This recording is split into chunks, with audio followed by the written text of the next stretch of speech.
Complete Works of Swami Vivekananda. Volume 3. Lectures from Colombo to Almora. Reply to the address of welcome at Madras. When the Swami Vivekananda arrived at Madras, an address of welcome was presented to him by the Madras Reception Committee. It read as follows. Revered Swamin, on behalf of your Hindu co-religionists in Madras, we offer you a most hearty welcome on the occasion of your return from your religious mission in the West. Our object in approaching you with this address is not the performance of any merely formal or ceremonial function.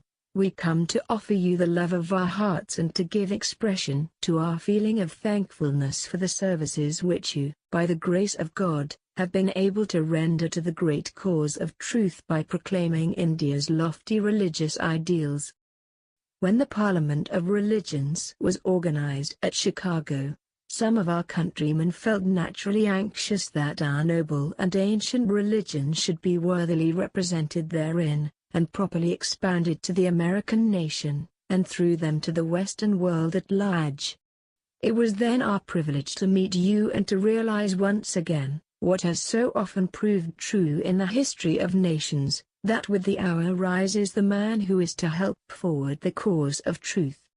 When you undertook to represent Hinduism at the Parliament of Religions, most of us felt, from what we had known of your great gifts, that the cause of Hinduism would be ably upheld by its representative in that memorable religious assembly. Your representation of the doctrines of Hinduism, at once clear, correct, and authoritative, not only produced a remarkable impression at the Parliament of Religions itself, but has also led a number of men and women even in foreign lands to realize that out of the fountain of Indian spirituality refreshing draughts of immortal life and love may be taken so as to bring about a larger, fuller, and holier revolution of humanity than has yet been witnessed on this globe of ours. We are particularly thankful to you for having called the attention of the representatives of the world's great religions, to the characteristic Hindu doctrine of the harmony and brotherhood of religions. No longer is it possible for really enlightened and earnest men to insist that truth and holiness are the exclusive possessions of any particular locality or body of men or system of doctrine and discipline, or to hold that any faith or philosophy will survive to the exclusion and destruction of all others. In your own happy language, which brings out fully the sweet harmony in the heart of the Bhagavad Gita, the whole world of religions is only a traveling, a coming up of different men and women through various conditions and circumstances to the same goal. Had you contented yourself with simply discharging this higher and holy duty entrusted to your care, even then, your Hindu co-religionists would have been glad to recognize with joy and thankfulness the inestimable value of your work. But in making your way into Western countries you have also been the bearer of a message of light and peace to the whole of mankind, based on the old teachings of India's religion eternal. In thanking you for all that you have done in the way of upholding the profound rationality of the religion of the Vedanta, it gives us great pleasure to allude to the great task you have in view, of establishing an active mission with permanent centers for the propagation of our religion and philosophy. The undertaking to which you propose to devote your energies is worthy of the holy traditions you represent and worthy, too, of the spirit of the great Guru who has inspired your life and its aims. We hope and trust that it may be given to us also to associate ourselves with you in this noble work. We fervently pray to Him who is the all-knowing and all-merciful Lord of the universe to bestow on you long life and full strength, and to bless your labors with that crown of glory and success which ever deserves to shine on the brow of immortal truth. Next was read the following address from the Maharaja of Khetri.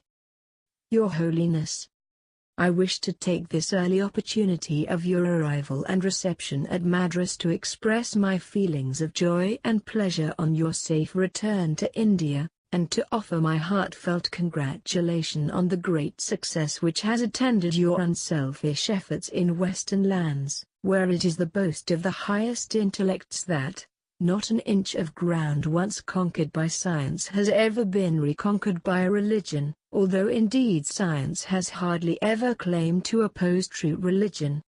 This holy land of Aryavata has been singularly fortunate in having been able to secure so worthy a representative of her sages, at the Parliament of Religions held at Chicago, and it is entirely due to your wisdom, enterprise, and enthusiasm that the Western world has come to understand what an inexhaustible store of spirituality India has even today.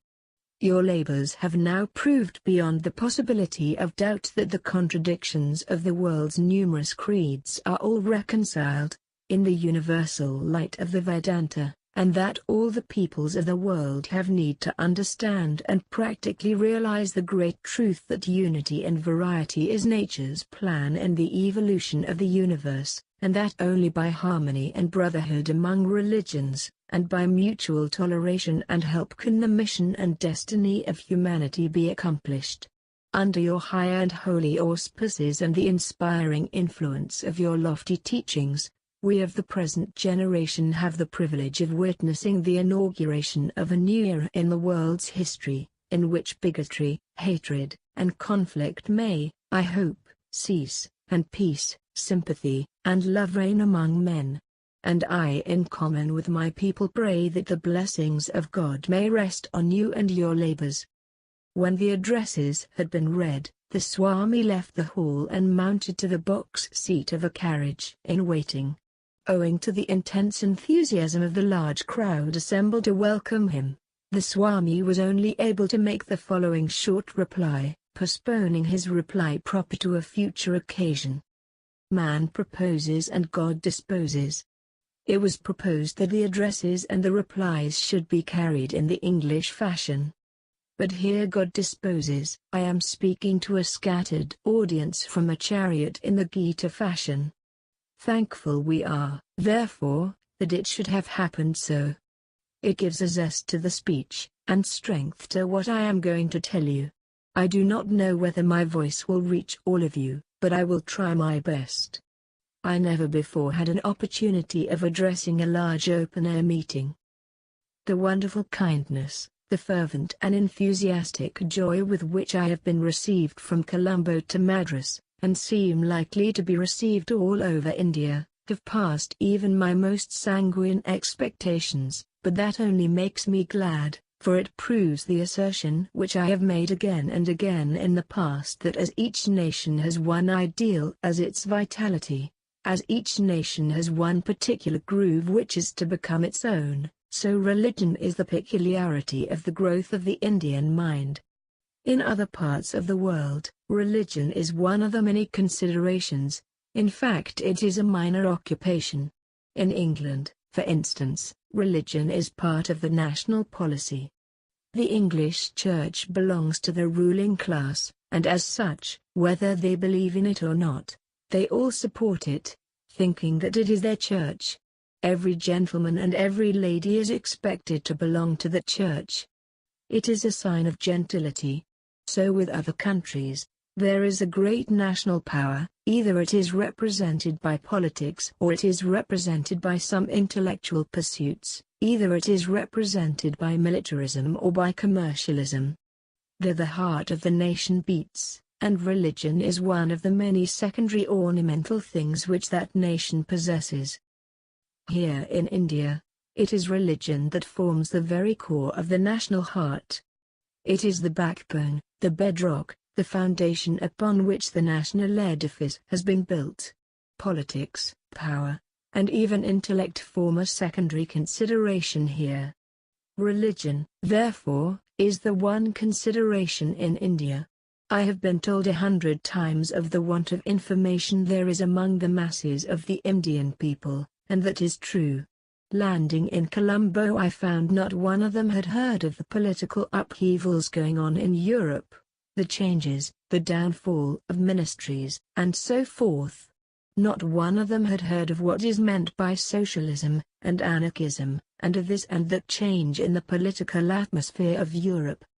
But that there was a Sannyasin from India sent over to the Parliament of Religions, and that he had achieved some sort of success had become known to every man, woman, and child in Ceylon.